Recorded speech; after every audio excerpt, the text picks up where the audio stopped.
Good morning, good afternoon, and good evening, and welcome to another round of GPVWC Sim Racing. My name is Matthew Chogi Churgwin, and joining me in commentary tonight will be Mr. Philip Morby. We also have on cameras Mr. Cameron Brewster, and it's our pleasure this evening to bring you round 6 of the GPVWC Formula Challenge World Championship of Oddball Motorsports Formula Challenge Grand Prix of Monte Carlo. Welcome everyone to the Côte d'Azur. The prestige, the glitz, the glamour of this wonderful principality is only matched with its racing heritage. And with racing of one form or another being done here since the very early 1920s, the history and the prestige and the stakes could not be higher. Tonight we have 40 drivers wanting to push their luck and go for the win around this very, very difficult, very challenging 3.3 kilometre track. And with walls all around and absolutely no margin for error, can our early championship leader, Eric Strana, and his ice-cold racing team continue their winning run? Well, we're going to find out tonight, I can tell you that much. At the moment, we are in qualifying. We have just under 5 minutes to go. And our early leaders, if you can believe it, we have our current top 3 split by just 0.005 of a second. This course, of course, is very different to almost any other that will be racing on this year. All about, most certainly, consistency. Making it home, surviving, I think, is going to be certainly an aim for most of the drivers tonight. And, well, we have a few drivers absolutely pushing it to the utter limit, and they can only be separated by the most narrow of margins. As I said, joining me is Mr. Philip Morby. Hopefully he's back. I am indeed. Hello, Excellent. Good evening. What is your impressions of this Monaco street circuit? Is it one that you look forward to watching and to perhaps partake in a racing, or do you think it's perhaps seen its better days and is a bit past its prime? Oh, I watched this one tonight with kind of my eyes half shut, just waiting, kind of like, you know, one eye shut, kind of looking away, waiting for the inevitable to happen, hoping it won't. But I mean, yeah, with you know, this close driving, this fast speed, you know there's going to be problems. It's a case of drivers kind of knowing when to kind of let drivers through. We've had a few guys spin in qualifying, desperately trying to find a gap so they can spin the car back round. It's going to be quite a tight, interesting race, I think.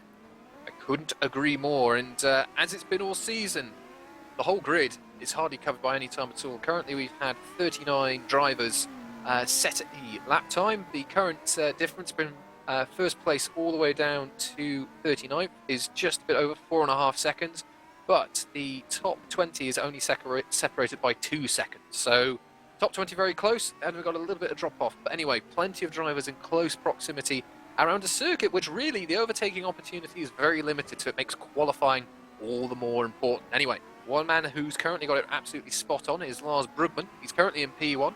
He's actually been able to get a better lap time in, and he's now extended his advantage for pole position up to just over 0.2 of a second now, compared to his nearest rival, Bensu Pennick for Team Proline. So he's had a couple of good laps there. Of course, timing your lap, avoiding traffic, all very key to get a good run here in qualifying.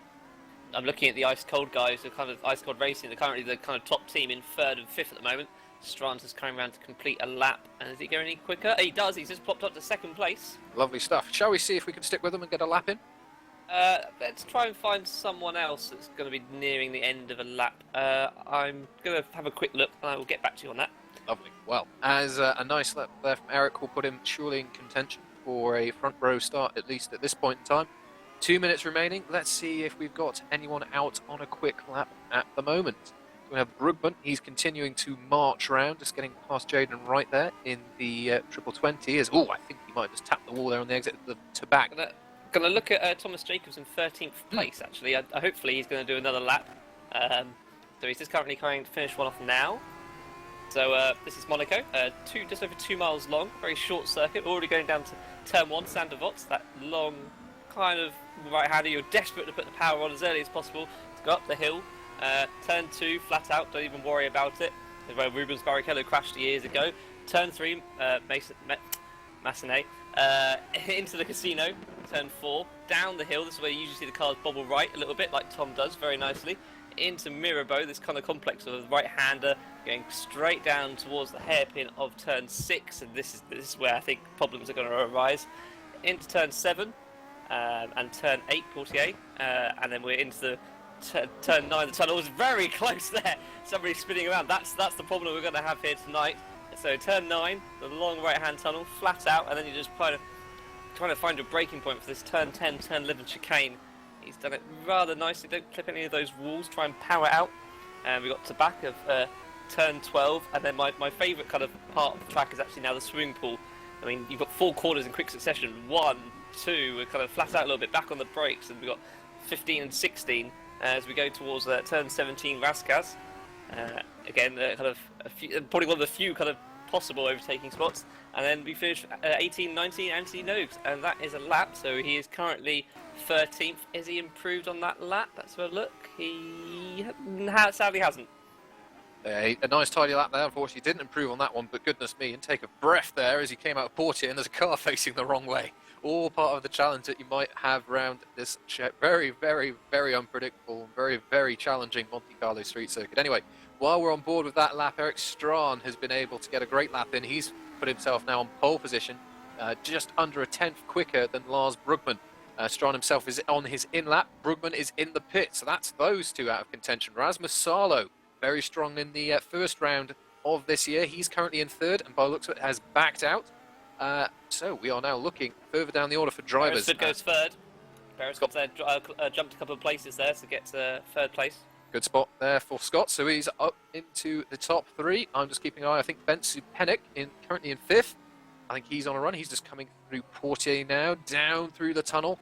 It's an interesting little section, this, of the course. It's one of the few where you can get a few different lines going. You can go inside here and try and block out the car on the outside, or you can try and hang it wide all the way around the outside here and hope you have enough space on that second apex. Oh, Ben's putting all the power down and just about keeping that one in line as he now runs through to back. And oh, that's a touch of the wall. I think he'll just about get away with that one. Oh, Sandeep Choda goes up from 9th to 3rd place. So pushes Beresford down to 4th. Nice lap from him. Oh, Zupanik leaving it all on the line. He's really putting his foot down, trying to get everything done. He's just seen his teammate go even quicker. This Team Proline car has been mighty quick. Goodness me, that was almost opposite lot going through Anthony Nogue. But he's got that one round. Does he improve? He's hit the wall on the way. He does not. Goodness me, that was very, very leaving it on the line there. And in fact, he dropped half a second there. By the looks of it, mainly in the 3rd sector of all things. But anyway, I think that's everyone just about finished. So let's round out our top 5 from qualifying. We have Eric Strahan from Lars Brugman, Sandeep Choda from Scott Beresford, and Rasmus Salo for Bastovic, rounding out the top 5. That top 5 separated by less than 0.3 of a second. And as before, our top 20, now under 2 seconds the gap, and our top 39, just over 4.5. So, goodness me, all sorts of action going on there in qualifying. Unfortunately, already a few discussions about back markers and their positions they take on track. That's going to be a fact we're going to have to keep an eye on for this evening. But our protagonists have found their way to the front. Not really surprising that. But Monaco, it's a very different track. Very, very different to those that we've visited so far. As far as a driving challenge, Phil, of course, you know, Monaco as a layout, as a circuit, has been in all sorts of flavours of racing simulation.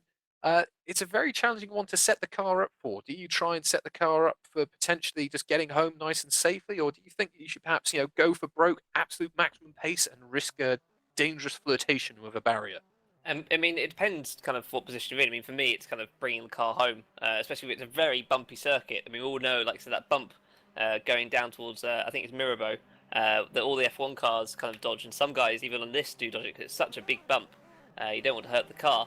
Yeah, so I would be bringing it home, especially if you have a possibility of rain, although I don't think we actually have a possibility of any bad weather this evening. Nope, that's a first. We did have some bad weather in Istanbul last time out, but we'll get to mentioning that in our intermission.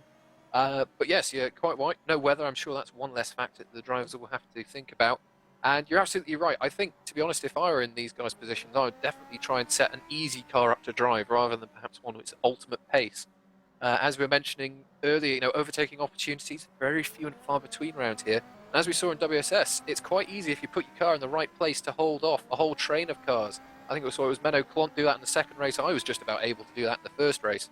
So yeah, there's definite opportunity if you can get yourself in the right place at the right time. You'll be able to hold people back, not give them the overtaking opportunity they might get elsewhere, and they'll be able to bring home a good result here. And of course, Monaco being the challenge it is, good result is what everyone wants. It's probably worth pointing out the top 5 are all different teams as well. It's Team Proline that had the best. Team Proline being 3rd and 6th, although Ice Cold, obviously strong getting pole, are 1st and 7th.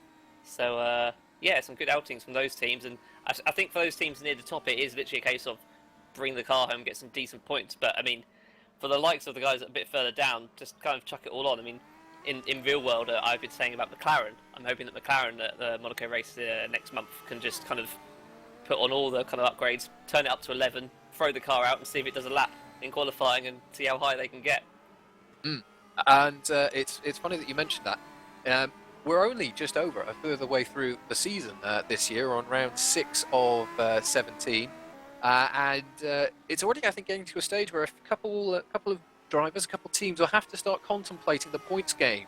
You know, perhaps, okay, let's just bring the car home, make sure we score some points to help build that championship challenge.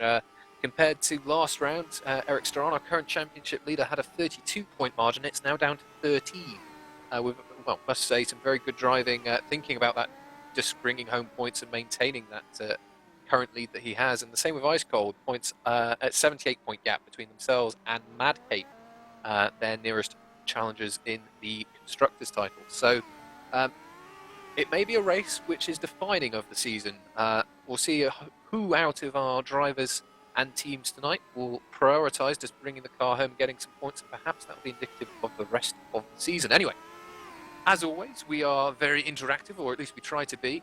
We are at GPVWC Live on Twitter. Use that and or the hashtag GPVWC, and we'd love to know what you guys are thinking. If you have any questions for our drivers in the interviews, feel free to tweet those in. And I'm going to pose a question to you all now, which we'll hopefully talk about in the intermission. Do you think Monaco has a future, or should stay a track that we visit throughout our GPVWC sim racing here? It was raised on the Facebook page. Do you think it has a place in the calendar? Personally, I think it should, but I'd love to know what you think. Get some discussion and opinions going, and well, it'll be interesting to hear what you think. It's definitely one we'll be discussing later. Oh, I think so. I think so. Anyway, we are now in warm-up. We've got a minute and a half of warm-up for drivers just to get used to the cars with full fuel. Getting ready to do, well, we have 2 20-lap races here this evening. We'll probably be getting on for nearly half an hour's worth of racing in each race. It's a long old drag compared to some of the others where it may be closer to the 20-minute mark. So all the more opportunity, perhaps for a mistake or something, to slip in and cause a little drama here or there. But anyway, as our drivers are now getting themselves prepared and ready, it would be a good moment to talk about, not crash as you've just done, but we'll skip over that. But it'll be a good moment to talk you through the penalties what we have here for the first race this evening. Phil, do you have those? I do. Just give me a moment and I will be on them. I'm just kind of rejoining the game. Very good. Right. Okie doke. Well, while Phil does that, we unfortunately do have a few drivers with a slapped wrist here or there in the disciplinary committee. And with qualifying being so key, those who've got starting penalties, as in grid demotions, certainly it's almost the worst round you could almost get them on. But anyway, are we ready now with penalties, Phil? We are indeed. Lovely. Off we go. It's always useful. So, Yaden Wright, who I don't actually think is in tonight, has got he escaped pits and returned to track. Obviously, during qualifying, if you do damage your car, you have to bring it back to the pit yourself. So he gets a 10-place penalty. Marcus Riffle, who is in tonight, has got a 5 grid stop penalty for failure to respect the pit lane etiquette. So usually that's lining up before the start of the race. You obviously try and cut in. In terms of the first race, it was only 1 penalty for Ollie Pelkonen for avoidable contact with a 5-stop penalty. And then race 2, it somewhat all kicked off. Marcus Riffle has got a total of 20 slots penalties, so that's 25, so he'll be probably at the back of the grid. Andrew Waring has got a total of 20 grid places for avoidable contact and unsafe rejoin. Ben Willis for dangerous driving, 20 slots, so again, I don't think Ben Willis is here tonight. And then, again, Ollie Pelkonen, avoidable contact, has got a total of 25 for those 2 incidents. So that's 30 grid places. So is he here tonight? Because if he is starting near the back, I fear. I think he is. And Yaden is here as well. Ah, there you are. So yes, certainly if you drivers who will find themselves further down the order, I'm sure, than they would like. But here we go. You never know. It's Monaco. Anything can happen. It sometimes just does. And I certainly fear that we'll have a fairly high attrition rate this evening. Hopefully it won't happen, but we will have to wait and see. And as our race director is mentioning at the moment, of course, back markers are always going to be an issue to navigate around here, and just reminding everyone to be very courteous and keeping an eye on those blue flags. Phil, as we are now finishing our warm-up, anyone you'd suggest our lovely viewers tonight keep an eye on in terms of drivers? Well, I won't steal your thunder, but I think Lars Brugman. I kind of fancy him for some a good evening of driving. How about you? I wouldn't bet against Brugman either. He did win second race last time out, but I'd suggest watching Whoopie Hoekstra. He had a good run last round as well, and we've seen him run a little less wings. That might be an indicator that he's got good mechanical grip under him, and that's what you need around here. Anyway, as we've just got drivers all wishing each other good luck and finishing their final laps, before we are going to rotate into our race session, our first race of the evening. Just got a bit of discussion about fuel usage. Ooh, the joys of being a sim racer. Some drivers are a bit more prepared than others. Attention grid, all non-essential personnel leave the grid now. As our factor man calls out his ring over the lovely Monaco, I want to say early afternoon, pretty much. Yep. In-game air, we now have our grid forming up. We have, I want to say, a full 39. Yep, a full 39 driver roster this evening. And 39 cars around Monaco. It's going to be an interesting old experiment. But anyway, we just got the final few cars taking their positions, which they have now done. And we will now run through our starting order for Very quickly. for race one. Yes, very quickly. So, in pole position for Ice Cold, we have Eric Strachan. He'll be followed by Lars Brugman for Mad Cape. The first of the Team Proline cars, Sandeep Chodal, will be starting in P3, and he is followed on the second row by Scott Beresford for Racing Team Schroeder. Rasmus Salo for Bastovic will be starting in P5 with Ben Zupenik in the second team Proline car starting P6. Jesper Nielsen for Ice Cold will be starting in P7 with Whoopie Hoekstra for Epic starting in P8. Then rounding out the top 10 we have Tobias Olsen for Bastovic and Thomas Jacobs for Dogecoin Racing rounding out the top 10. 11th place is Lewis McGlade for Kajala Racing. Tamu Cabrera for Scuderia Basilia in 12th. Jeffrey, I'm going to get this wrong, for Nia for Racing Team Shroton in 13th. Hans Gamibius, Cosmo Autosport, 14th. Ari Niemanen, Kajala Racing in 15th. Dave Van Gils, Cosmo Autosport in 16th. Eduard Batala for Viking Racing in 17th. The other Scuderia Basilia of Bruno Sousa Ferreira in 18th. Gerard Batal for Centurion Grand Prix in 19th, and I'm going to call out both the YTF1 guys, Timu Valkajavi and Johan Lindberg in 20th and 21st. Then we have Aaron Zilstra for Triple 20, will be starting in P22. He is followed by Rob Mason for Epic Racing in P23. Philip Coleman for Drake will be starting P24, and he is partnered by Ben Warren in P25 in the second Dogecoin car. Tim Stroud, looks like he'll be starting in the pit lane. Otherwise, he'll be starting P26, and starting in P27 will be Adam Oscar for Deltec. On P28, we'll have Andres Pestos for Zedric Racing, and then we'll have Andrew Waring for Centurion Grand Prix starting P29. Rounding out the top 30 as Adam Oscar's just had a spin down at the Nouvelle Chicane will be Sam Jones for Aaron's Arrow International Racing. Well spotted, I was about to call that out myself. Simon Smith for Backmark Brigade in 31st. Nico Dikodnik for Downforce iZone Racing in 32nd. Dennis Mitchell, Deltec Racing Team in 33rd. Marcus Riffle, 34th for Drake Racing. James Ross, 35th for Viking Racing. It's Ben Willis for Zedric Racing in 36th.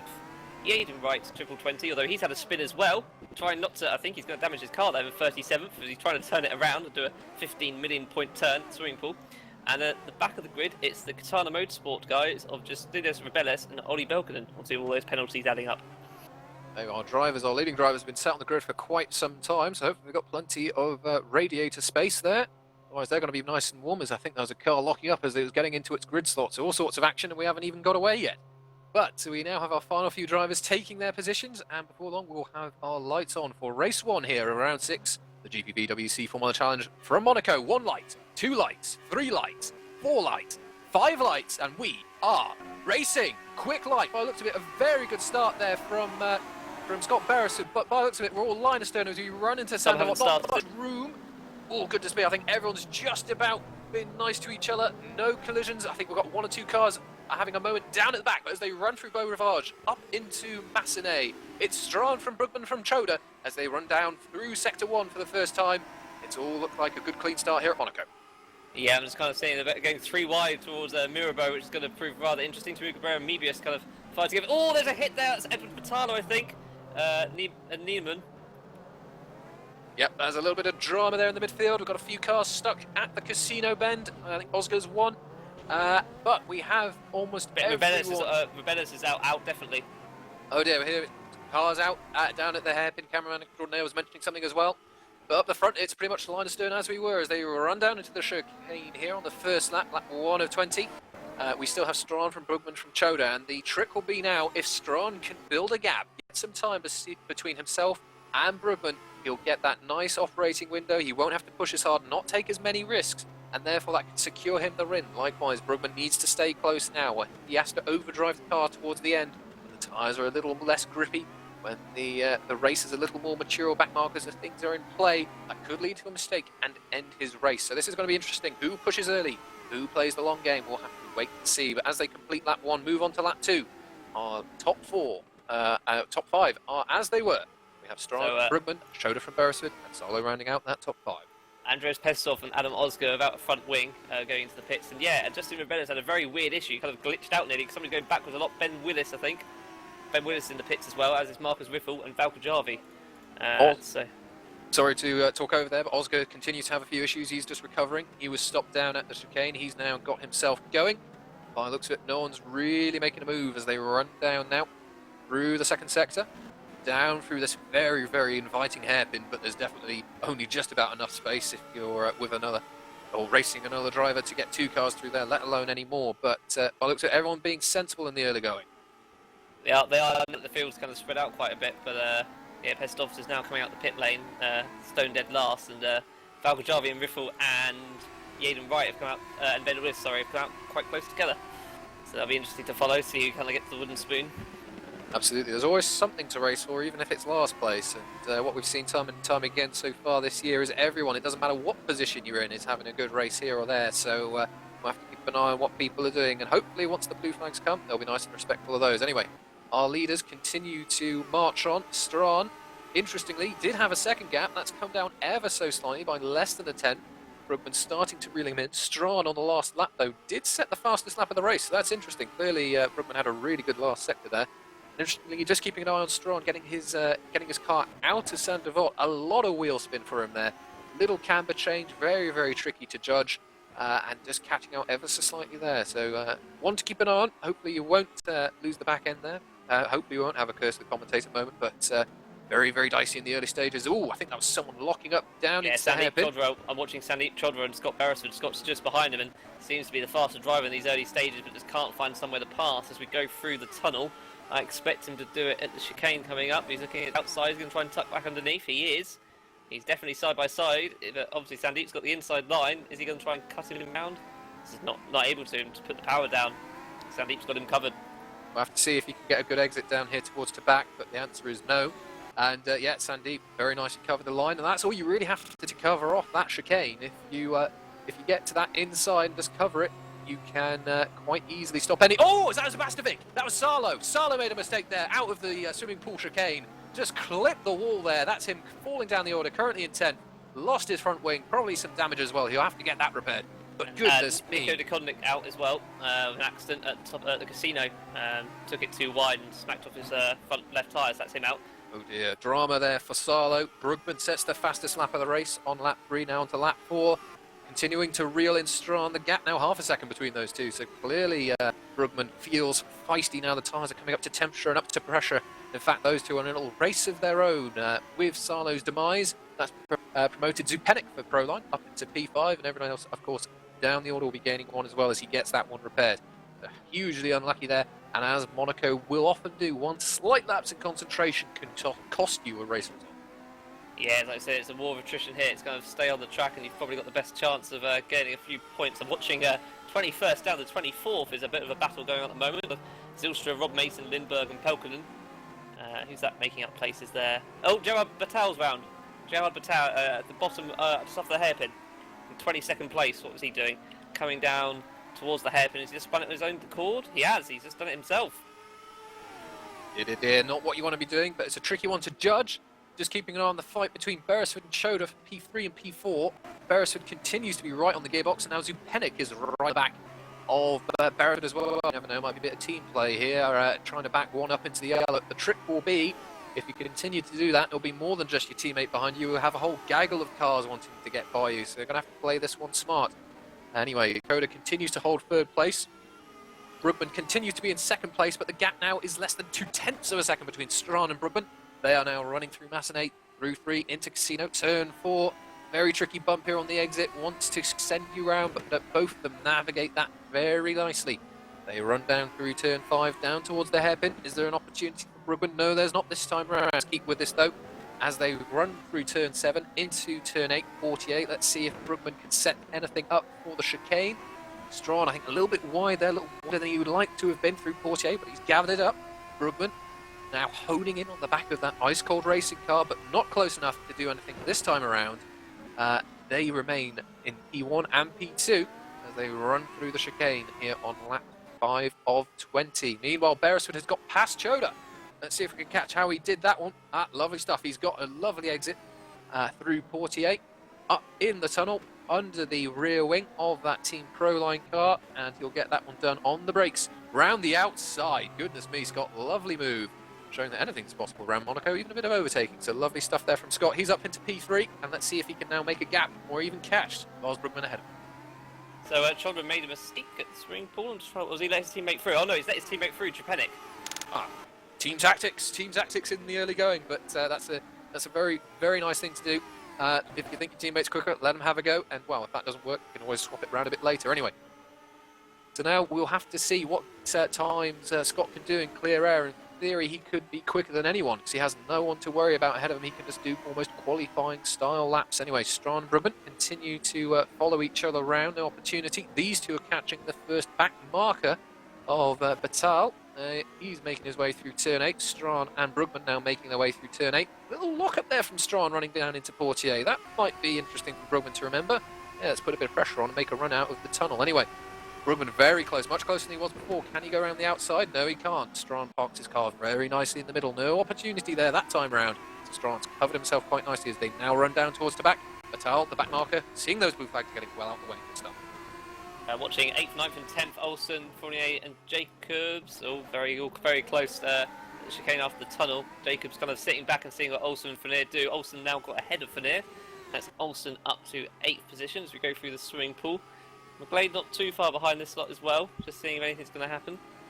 Yeah, it's interesting. We're starting to get little packages of drivers now. We've got our leading pair, still Strawn from Brugman. And then we have Beresford, Zupenik, Choda, with Hoekstra in tow as well. And then we've got a third round of drivers. That's Olsen, Fournier, Jacobs, McGlade, all off in their own little scraps. So we'll try and bring you the best of the action when we can keep an eye on it. I'm now just going to return my attention to Strawn and Brugman as they're now running down through Massenate into the hairpin. This is where Brugman nearly had a go last lap. A nice exit through Portier.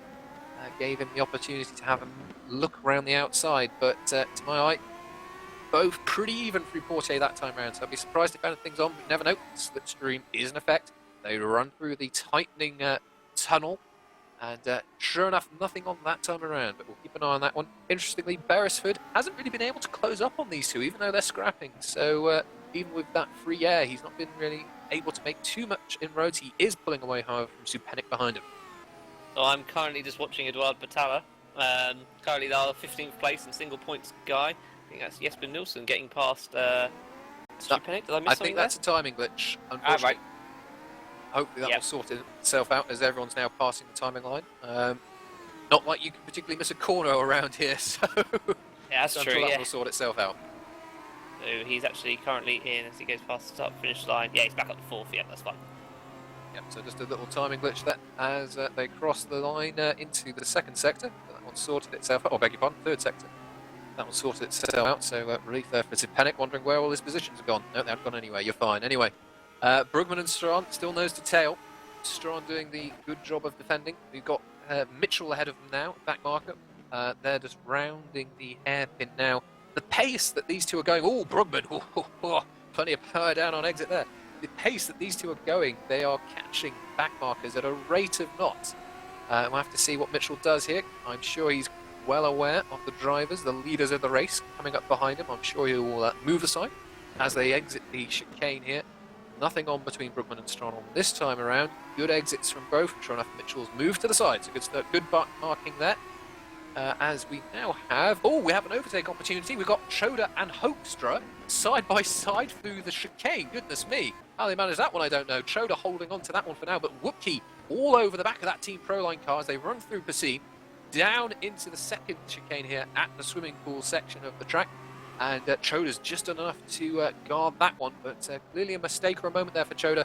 Came right under attack straight away from the charging epic driver of which is Wookey Hoekstra.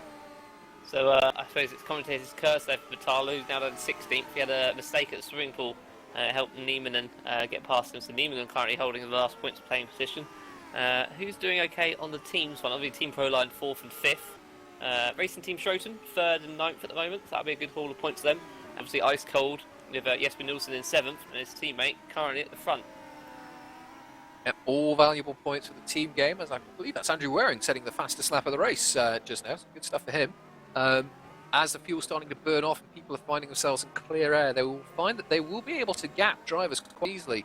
The gap between Brugman and Beresford has remained pretty constant around the 3.8, 3.9 second range, while Strawn and Brugman are fighting. But you never know, there might be a bit of mental telepathy between these two. Look, let's try and build a gap. Let's try and focus on keeping those behind us, and we can have a fight later once we've got plenty of time to play with. Meanwhile, Schroeder is just making his way in P5 around the chicane. No opportunity for Hoekstra that time around, as they're now running through to back. Just trying to see what the hell... Oh, that marker's before going down.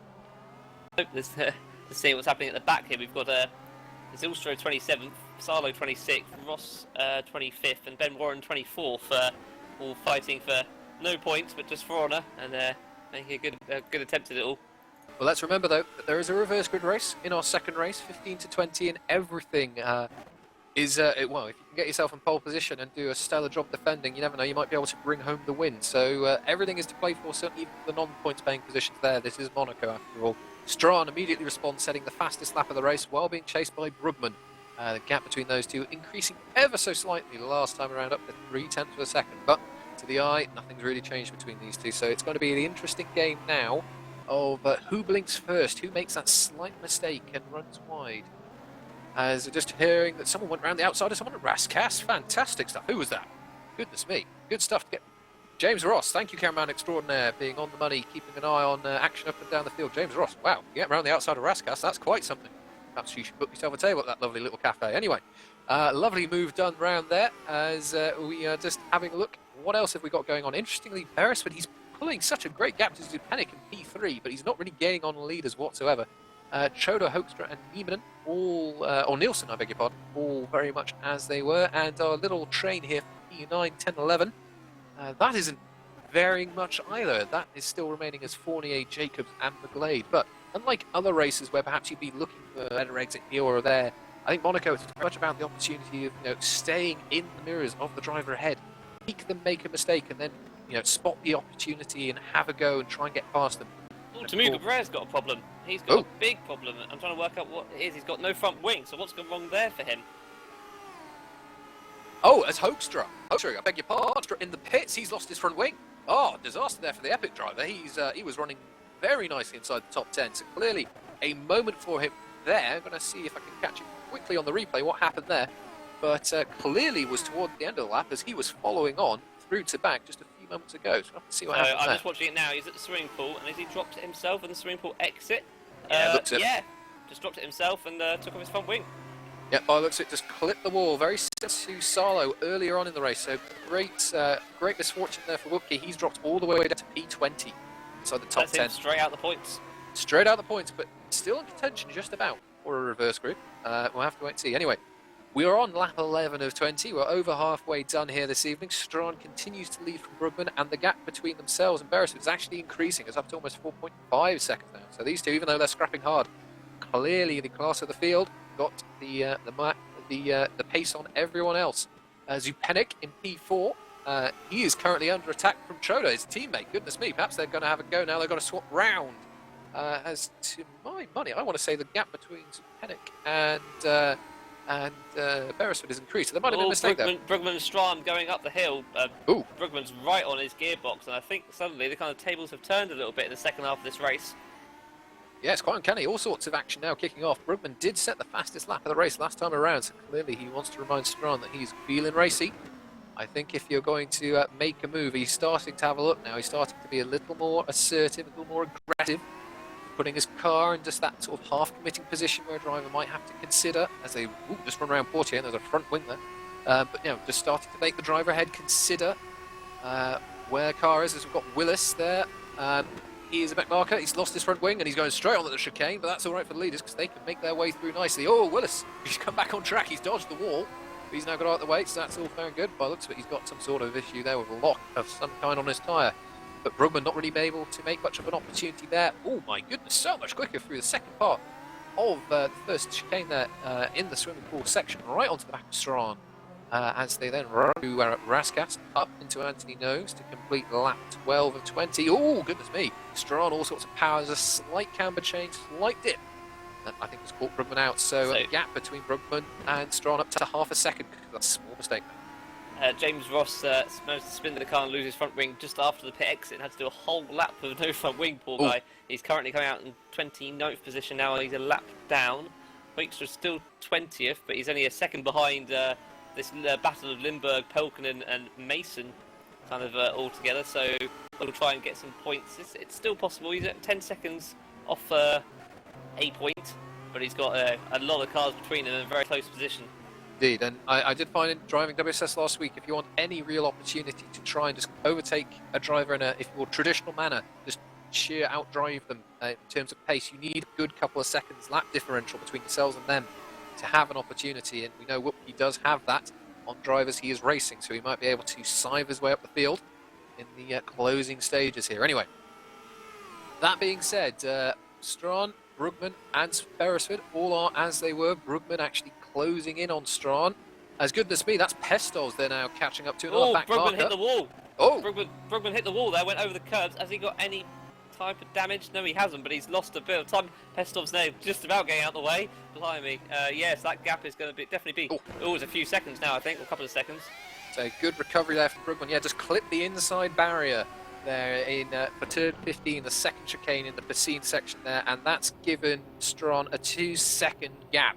And there is Monaco through and through. It's not necessarily about making an overtaking opportunity, it's all about consistency. Brugman there, just a slight error, and he's got a lot of hard work to now do. So Strahan, nice bit of breathing room for him. He just has to focus on doing good laps. It's now all on Brugman to try and reel that one back in. Just kind of seeing what's our gap. So 15th at the moment is currently held by Dave Van Gils, 38 seconds behind the leader, but Philip Koenig is just over 2 seconds behind him. Just seeing if Whoopke is still... Whoopke is right behind Lindbergh. He's got ahead of Pelkonen. Pelkonen had a problem there? Hard to say, but Pelkonen, if he's up around there, he's had a good race, starting right at the back of the grid. Pelkonen spun at the last corner. No, he spun right at the Anthony nose. He just spun it round himself and let Hoekstra through past Lindbergh. And he's also got with Lindbergh and got past Lindbergh at turn 1. So Hoekstra, 2 places, 2 corners. Not bad going. Lovely stuff, and it all betters his chance for that reverse grid. One fight I'd like to call out, we've got Fournier and Jacobs. They are scrapping over P8 and P9. They've been mighty close as they've been navigating their way through the first sector. Out of the chicane now, running down towards Tabac. We'll have to see if either of them can, if Jacobs can make a move here. Trodger's round at the last corner, and he's lost his front wing on the start-finish straight. Oh no, that's going to be a load of places. He's going to have to do a lap without his front wing. He's going to get a replay of that now. He came through Raskas, through Anthony Nogues, tapped the left-hand side wall and just lost it all the power. Oh, that's well, good avoidance there from Nilsson. He spotted that the car was going to stay right, and he got himself by without minimal time loss. But yeah, heartbreaking for Troda. He is going to lose, quite a few positions, as he now has to be very careful. Goodness me, through Massenet, almost running into the wall there. Do not take a wheel off. That's the absolute worst thing that you can do. I'd say it's that awful moment where you're almost towards the three-quarters completion. You get yourself prepared. You might not be able to get yourself inside the top 20, but I'm sure he'll give it his best shot. But yeah, goodness me, one mistake and there you go. He's currently down in P7. We know he'll be losing a few more places Goodness me, there we are, Monte Carlo. It catches you out, at least when you expect it. Anyway, those who haven't been caught out so far continue to be strong. He's maintaining a 2-second gap between himself and Brugman. Brugman now recovering from that moment we saw earlier. And interestingly, Beresford, he still hasn't really been able to make an inroads on either of these drivers. Now, the interesting thing is that they're both ahead of him now in clear air. So it literally looks like it's because they're doing the same lap time. So there you are, consistency. That is the key. And all three drivers in the top three doing a good job of that so far. Just watching Jacobs, 9th and 48 8th. So Sandeep is still in 7th place, believe it or not. So obviously, with the gap he built up at the start is going to help him. He's not going to lose too many. He may actually still be in the point in the pit lanes. There's, we're just hearing, so I saw Eric Strawn set the fastest lap last time around, then Andrew Waring came along and set the fastest lap, so clearly his car is working well. Just trying to spot where he is in the order at the moment. So the Waring may be one to watch in the second He's currently race. down in 27 lap down, so he's kind of on his own, able to do those quality laps you were speaking of. Sandeep's currently coming out of the pits, and Scomebius is in the pits as well, so don't know what's gone wrong there. Interesting. Anyway, we have to keep an eye on where Schroeder comes out, because Hoekstra, oh goodness me, how interesting. Hoekstra, who had a spin earlier, lost his front wing, is going to come out, and is he going to pass him before turn one? Yes, he is. Can Schroeder keep it in the lines? Yes, he can, and by the looks of it, Hoekstra, what a recovery drive. He's got himself up into P14. He's got points. So that's a great recovery there from Hoekstra, and now these two will be scrapping, I'm sure, right to the checkered flag. Yeah, and don't forget there's a few guys behind it that still fancy that 15th place, or if not, they'll be in prime position for the old reverse grid. So who's 20th? It's Pelkonen. So Pelkonen pretty much starting at the back of the grid after all those penalties. There's on the off chance he could actually get reverse pole for the next race. Have to wait and see. Interestingly, up the front, Eric Strawn continues to set a march, but a personal best now for Lars Brugman has brought him within 1.6 seconds. So he's taken 4/10 out of Strawn on that last lap alone. So that one is far from done, and the impressive thing is Brugman was in traffic for some of that as well. So clearly he wants to have another crack at this before the end of the race. Now Strawn will have to consider the mental side of this. Look at the delta between himself and the car behind slowly start to deteriorate. I'm sure he'll be able to forget that, just focus on driving his own race, get the cars nicely home. Well, irrespective, I'm sure he'll be finishing towards the sharp end at this point. Anyway, so let's see if they continue to set the storming pace they have been so far, or if one of them is going to crack. So just kind of seeing what we got at the moment, kind of seeing battles at near the top at the moment. It's kind of spread out a little bit now. We've still got Fournier and Jacobs, now 7th and 8th, with Sandeep having hit, and Lewis McGlade not far behind the two of them. And then you've got not much at the moment really. You've got Hoekstra and obviously Chodra, 14th and 15th, rather close. And then it's a kind of train of Rob Mason 17th, Lindbergh 18th, Sarlo 19th, trying to overtake him, and Pelkonen 20th. They're still Sarlo's close. going down the inside at the hairpin in 19th, 18th place, and somewhat got it a bit forcefully, but Lindbergh wasn't too happy with that one. Yeah, contact is never good, particularly in open wheelers. Always a bit of a risk. Yeah, especially at the hairpin, we've kind of seen cars just tap them so lightly, and they just spin round, and that's it. You're stuck. So yeah, Sarlo was a bit lucky with that one. Still could make up some other places. Oh, McGlade! Oh, McGlade there! Oh, goodness me. So just keeping an eye on the Jacobs-Fournier battle. McGlade, unfortunately, had fun very similar to Choda, unfortunately. And he's lost his front wing. Goodness me, he's going to have to try and recover himself, and he has done that. But, oh, goodness me, just on the power. Goodness me, that's so unfortunate. On the power, just a little bit too early there. It's just sent him into that wall. So he's without a front wing. He's going to have to do a whole lap. And goodness me, that is really going to put him in jeopardy. For getting himself inside the top 20 for a reverse grid. Oh, so Fournier's round as well, going down towards the after the casino. What's happened to him? Has he done that on his own? Yes, he has. So Jacobs round ahead of him, so's Ross. He somehow didn't lose a front wing though, but he lost 2 places. Goodness, so here we go. It's maybe only the dying moments of the race, but there's still plenty of opportunity there to be a drama. And well, there you are, 2 drivers having moments, and drivers around them, of course, will be benefiting. Sam Jones. Sam Jones now having a moment and having spun at the final corner. Anthony knows as well. Didn't quite see what position he was in, but he was running in the exact same manner as McGlade. So goodness me, it's getting a little slippy out there. Suddenly the tyres have turned off nearly. So what's this doing for? Where's McGlade? He's currently 11th. But yeah, he's going to struggle to get points, and obviously this is going to help Hoekstra and Chodra, who should both get ahead of him. Yes, they should. And Jesper Nielsen setting personal best. So does Ben Supanek last time around. But But no, under the rules, you've got to make sure that you have your front and rear wing. Unfortunately, you will have to stop and get that repaired. There aren't enough, he has to get that done within 3 laps, and we got 3 laps as it is. So that's unlucky for him. As there's another front wing. Here we go. All the body parts coming off now. I think that's Cabrera. Lost his front wing down at Portier. Just being navigated around there by Strawn. Brugman now looking to pass him as well after the chicane. But goodness me, yeah, towards the dying moments of the race, all of a sudden, body parts left, right and centre.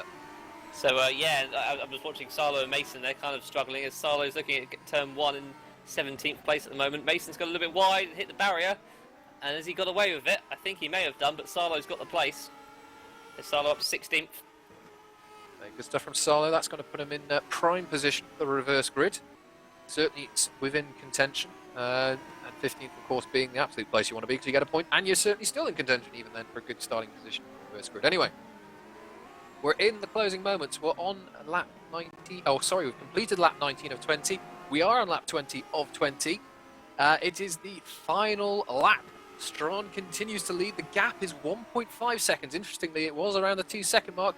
Ooh, Strawn, goodness me, don't give me a heart attack like that. I thought that was a little moment going through the through the casino corner there, but Brugman has not given up. He's still within range, and the gap now, that was a moment. I didn't imagine that. Strawn lost 0.4 of a second. Interestingly, Beresford actually has pulled in a whole second and a bit almost on our leading pair, so he's clearly feeling, or got a good car for him towards the end of the race. But Strawn, he rounds turn 9, the tunnel, for the final time. They run down now towards the chicane. Nowhere near to attempt to move Brugman on Strawn there. So unless there is some serious misfortune, I can't see this order swapping round at all. As he rounds the first chicane in the Piscine section, rounds the second chicane nicely, not running it too wide. Hoek's just lost the place to Chodra. Oh, thank you for the update. So Scraps in the lower end of the points, but as Strawn navigates Anthony Nogues, he will now run along the start-finish line and across the start-finish line to win race 1 from Lars Brugman. The gap in the end, just 1 second. Strawn bringing that one home, no mistakes, lovely consistency, and that's how you win a race in Monaco. Scott Beresford for Racing Team Hunt Koenig's round. Oh, So, blimey, all sorry, go. I'm turned over to 15th place now, but he's spun around himself. He has, so that's helped Chodra and Wupke even more. So Wupke in 13th, Chodra in 12th.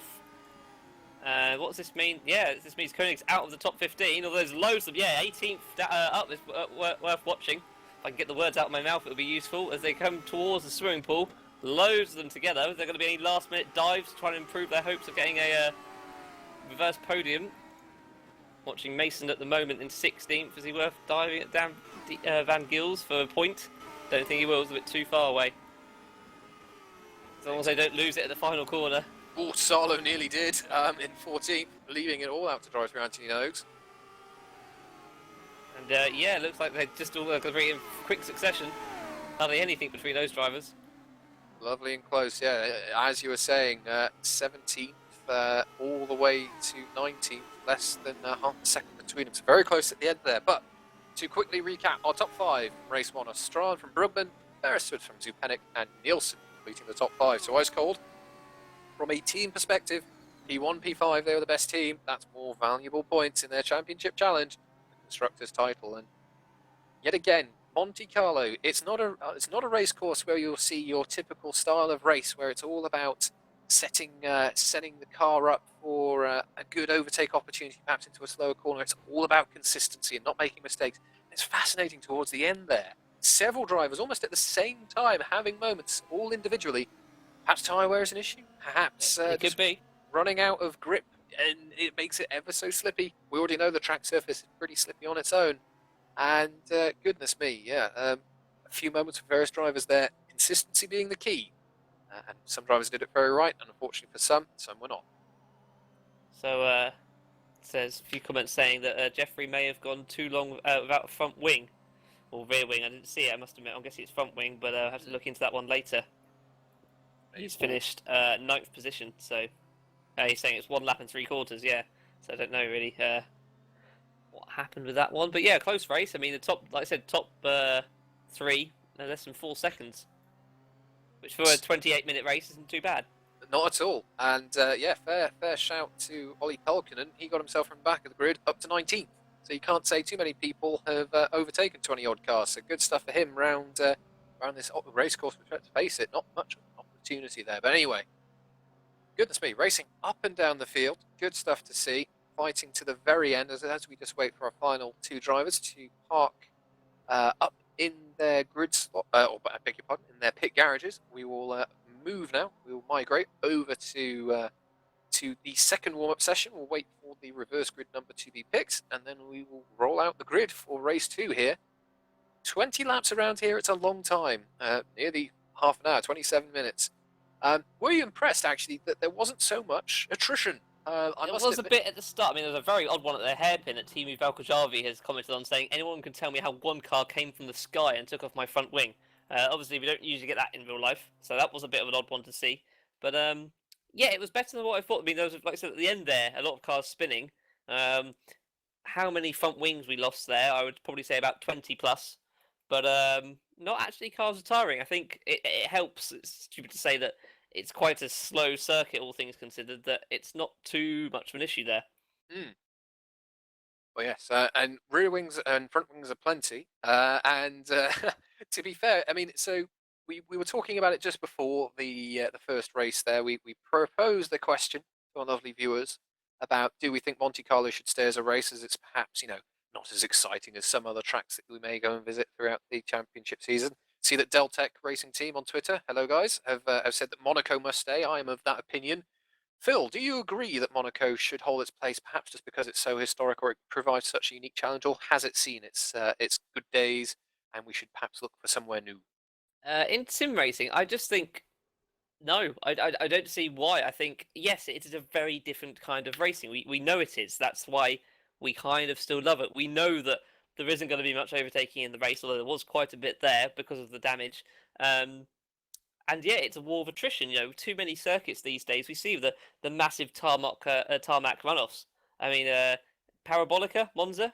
Now it's all tarmac. Why? Why so much tarmac? Why punish the drivers, and Monaco will always punish you if you go slightly wide. We've seen that in the last corner. We saw at the hairpin quite a few drivers being punished, and so they should be. Yep. So to me, it stays. And to me also, I mean, so certainly, for example, in WSS cars, you had one car spin that could potentially block the track, so that's an interesting challenge. And obviously, with a huge number of cars in the grid tonight, of course, that's going to prove a challenge. But as we've seen, there were no dramas, there were no moments here or there. And it's a different type of challenge, as you were saying. It's all about consistency, where perhaps some racetracks will allow you nowadays to get away with a mistake here or there. This is one of those which definitely won't.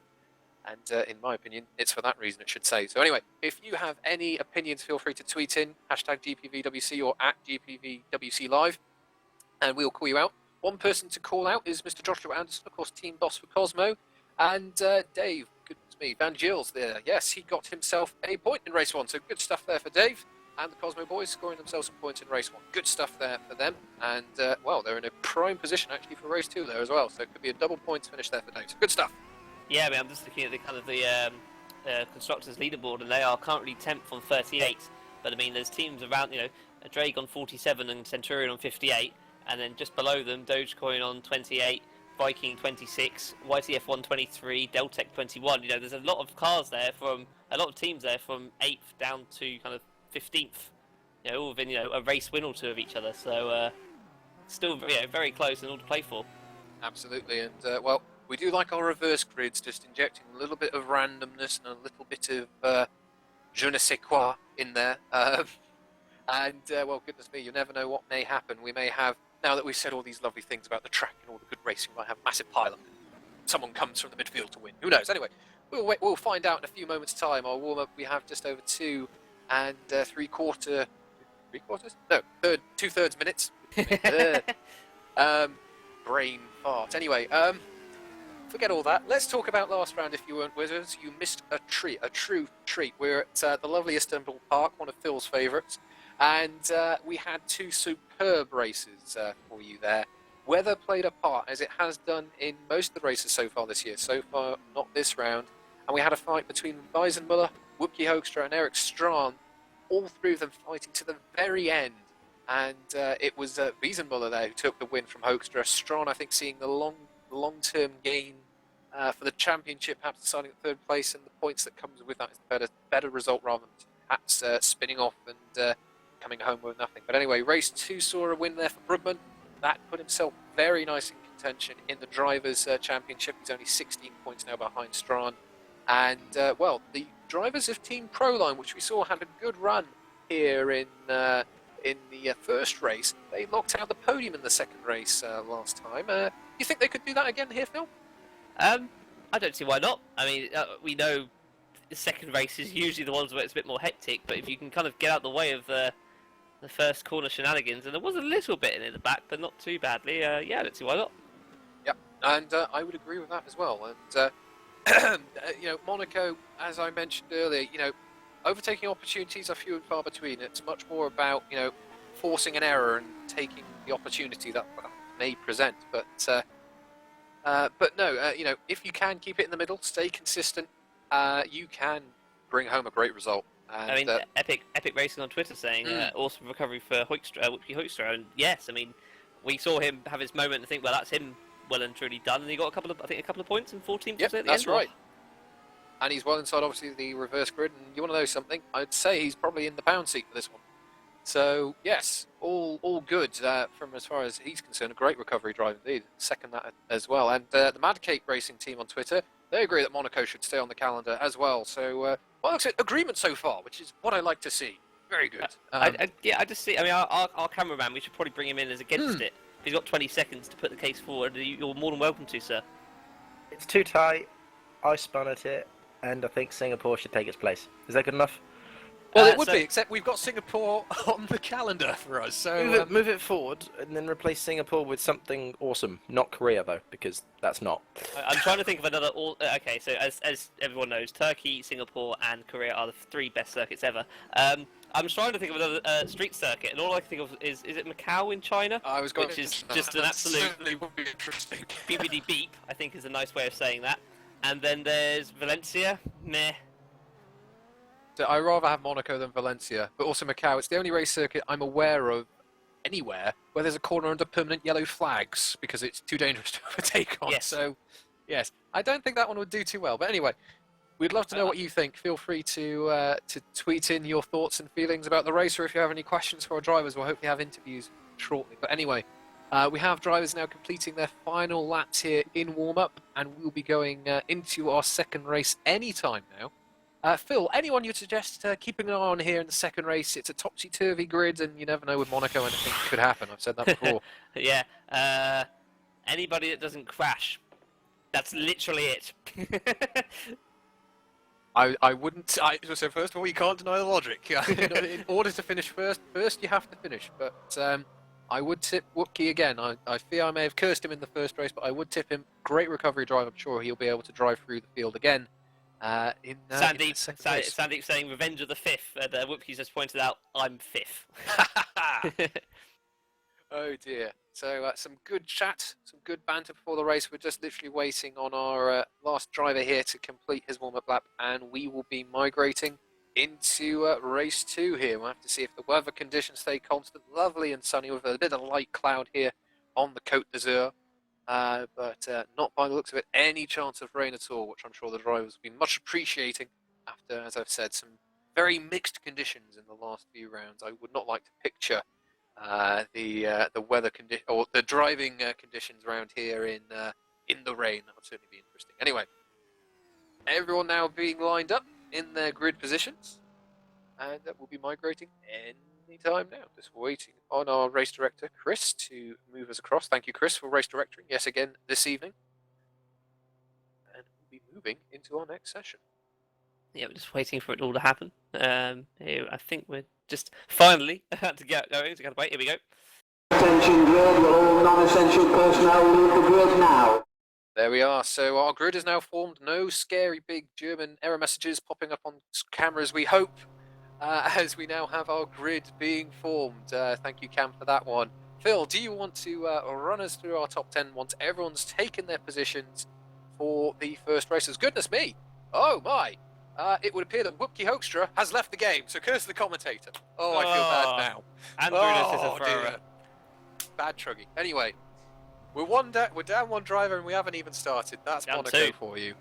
Down Yeah. 2? Yep, Bruno Ferreira is also Oh. left. So, I don't think we will restart. So that's them already out. So, Unfortunately. starting from pole is the YTF1's Johan Lindberg in first place. Rob Mason second for Epic Racing. Dave Van Gils third place for Cosmo Autosport. With Rasmus Salo in fourth for Pacific Grand Prix. Sandeep Chopra, Team La Proline, fifth. Edward Batala, sixth place for Viking Racing. Jeffrey Frenier for Racing Team Schroten in seventh. Ari Nieneman for Kajala Racing in eighth. Thomas Jacobs for Dogecoin Racing in ninth. I'll be watching him, hopefully get some decent points. Tobias Olsen in 10th for Pacific. Then we have in P11 Jesper Nielsen for Ice Cold. He'll be followed by Ben Supenick for Team Proline P12. Scott Beresford, our first podium finisher last time around, for Racing Team Schroten. He'll be starting P13. With row 7 of the grid completed by Lars Brugman, P14. Eric Strahan, the second Ice Cold car, will be starting in P15 with Philip Koenig behind him for the Drake Racing Team in P16. Olli Pelkonen, good drive through the field. Can he do it again here? He'll be starting in P17. Katana with the second Cosmo Autosport car of Hansko Mebius starting in P18. Marcus Riffel for Drake will be starting in P19, and rounding out the top 20 in the second Dogecoin Racing car is Ben. Arden Zylstra, Triple 20 in 21st place. Lewis McGlade, 22nd for Kajala. 23rd place, Andrew Waring for Centurion Grand Prix, who's doing some decent fast laps during that race, but obviously was a lap down, so hopefully you can do them, but stay on the lead lap and hopefully get some nice points. Tamuka Brer, 24th position for Scuderia Basilia. Sam Jones, Arrow International Racing in 25th. James Ross, 26th, Viking Racing. Gerard Batal, I think I've said that 3 different times so far this evening. 27th for Centurion Grand Prix. Dennis Mitchell, 28th for Deltec Racing Team. Ben Willis, 29th for Zederick. And Simon Smith, Flat Market Brigade, 30th. Andros Bestos for Zurich Racing will be starting in P31 for race 2. He will be followed by Timu Valkajavi in the second YTF1 in P32. Yaden Wright for Triple 20 will be starting in P33, and he will be joined by Nico DeConnick, the Downforce iZone Racing car in P34. Adam Osger for Deltec will be starting P35, and rounding out our race 2 grid for Magic Racing Team will be Tim Stroud down in P36, taking to the grid this time round rather So, than pit lane start. Yeah, and 3 less cars on the grid than race 1, so won't be slightly as hectic, but I'm sure there will still be fireworks. Oh, I'm sure. This is Monaco after all. They do like a good bit of excitement around here. Anyway, we're just waiting for the final cars to take their positions on the grid. I think everyone just about getting in position as we now wait for the lights to come on. 1 light, 2 lights, 3 lights, 4 lights, 5 lights, and we are racing. Long hold, good start all round. Van Gil's got the best of the front 4. As everyone now tumbling down towards Sandoval as Lindbergh hits the wall. He's lost his front wing. We've got cars off down into the runoff there. We've got the Cosmo Autosport car there of Van Gils. He's up into P2. He's under attack from Salo. But Lindbergh will surely have to pit as here comes Van Gils up the inside. That's the difference a front wing makes. As goodness be, there's contact between the Proline cars there of Troda and the epic car of Mason Zupenik up the outside as they run down towards Mirabeau. Begging pardon, Fournier into the wall there at Mirabeau. This is a problem. Van Gils now being slow is holding them all up and causing all types of problems as they all kind of barge together at the hairpin. Loads of them kind of together. Free wide, Andrew Waring nearly round kind of. That was Koenig kind of stopping him from spinning as he kind of hits Beresford as well. It's all going on. We've got a few out already. Olsen, Mitchell and Thomas Jacobs without the front wing, as is... Oh no, that's it at the moment. So unfortunately there, a little drama, a bit more drama than the first race. Anyway, what we can tell you, drama aside and recovering cars, is our top 3. Is Van Gils for Cosmo, Rasmus Salo for Bastovic, and Sandeep Choda for Team Proline. There you go, Team Proline, P3 and P4 off the start there. I could say that they might have a good one. Anyway, I think. Yeah, Van Gils going to pit now. No, he's not. So he has 3 laps. He's allowed to do this, and then Van has Gils to pit. has his front wing. Van Gils I mean, has he his doesn't. front wing. He I does, can sorry. see his front wing. He does now. That's useful. As Oh, here comes Salo's having a Salo. look. Space given. Lovely stuff from Van Gils. He saw that one coming. Here comes Choda and Zupenik, unfortunately incredibly compromised as he was being very gentlemanly there and giving the Bastovic driver plenty of space. So a good shuffle around there but Van Gil's still in the top 5, which is a great, great place to be at this early stage in the race. So we'll have to see. It's now Sarlo from Choda from Zupenik. Choda, goodness me, he's having a lovely look up the inside there of the Bastovic driver Sarlo, but no way through there as they run through the hairpin. I've lost count of how many drivers have been into the pit lane. Lots. Goodness me, well clearly the pit crew is having to work hard as Choda, a touch of the wall there as he came out of Portier. That might leave him a bit compromised. But actually, all things considered, he's about even coming out of the tunnel with Sarlo. So a bit later on the brakes. Goodness me, he's outbraked himself. Not just a bit later. He's got to be careful rejoining there. For my money, he's going to have to give the place up. Oh, he's gained an advantage there, in my opinion. If there was a gravel track, he would be out of it. But there you go. Zupenik up the inside. Nice little bump there for courtesy as well. So a swap round there of the Team Proline drivers. Don't want to take each other out, especially when you're in such a strong position. Oh, Mason a bit further back in P5. Plenty of power down as he came out of turn 16 there. But as we were last time around, it's Sarlo from Zupenik from Choda, our top 3. Yeah, as I said, Mitchell and Olsen are out, as is Andres Pestov for suspension damage. Sadly, earlier on, Thomas Jacobs, who I called out for watching him in 9th, was involved in a turn 1 incident, had to go in for a new front wing, as did James Ross. I'm guessing that Sam Jones is going slowly. He doesn't have a front wing at the moment. So, yeah, Sam Jones hasn't had a good evening, I'm afraid to say. Yeah, that's a pity, but there's still plenty of time to make things up. One person I think I've just caught my eyes on who's well down the order. Let me just confirm that. I thought might be Strawn, but I'm just trying to find him in the list. He is currently... I can't even see him myself either, actually. Oh, no, beg your pardon. No, he's 10th. That was me confusing him with someone else's initials. So that's fine. Strawn, I'd say that would be quite something if he found himself in some dramas in the second race. Interestingly, Brugman is ahead of Strawn. It's Strawn in P10, Brugman in P9. They're fighting Batala. They run down towards the chicane. Everyone being sensible. No late moves. Batala's missed the second apex. Oh, good. I think he's going to have to give that one up, and I think he's given the opportunity to Brugman. That's good sportsmanlike driving. Goodness me, round the outside to back. Brugman takes a place. Lovely stuff. Nice, and that puts a car between him and Strawn, so Brugman will be trying to make haste as the sun shines, as we usually say.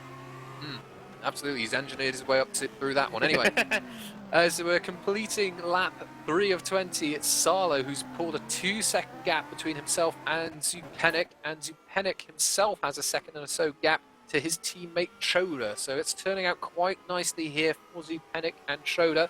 They're building a nice gap in the early going between themselves and those around them. The interesting trick will be now, let's see the relative pace between these drivers. Who is legitimately the quicker driver? Who may be using their tyres up more?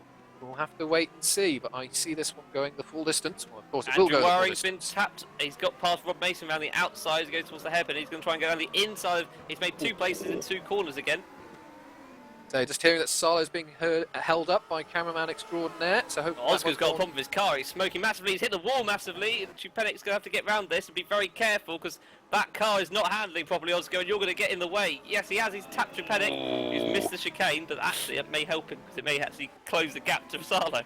Yeah, I think he may have gained a bit of an advantage there. It wasn't his fault though, so I guess he has to carry on. But Yeah. Oscar's going to be a problem here. As Waring's coming round to him.